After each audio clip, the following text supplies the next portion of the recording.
Libiyani misol keltirsa bo'ladi. Libiyada benzin suvni narxida edi. Ta'lim tekin edi. Tibbiyot tekin edi. Tug'ilgan bolaga bankida qancha ming dollar pul qo'yilardi.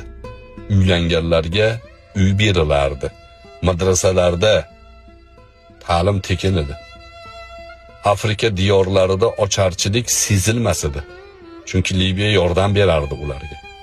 Shuncha ne'mat, shuncha farovonlikka 3-4 ta ahmoq kufr keltirdi. Ya'ni nonko'rlik qildi. Natijada o'shalarning qo'li bilan o'sha pistirmada yotgan shoqollar Liviyani dabdala qilishdi.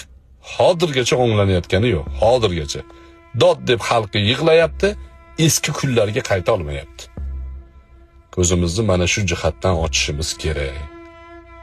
Farovon kunlardamiz, duo qilishimiz kerak. Ko'p duo qilishimiz kerak. Allohga shukr qilishimiz kerak. Hozirgi bo'layotgan islohotlarning haqqida duo qilishimiz kerak. Bir-birimizga yelkadosh turishimiz kerak.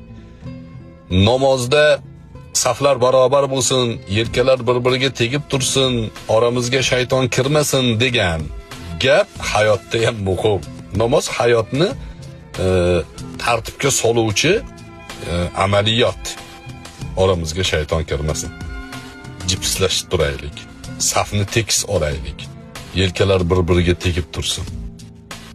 Allohu akbar.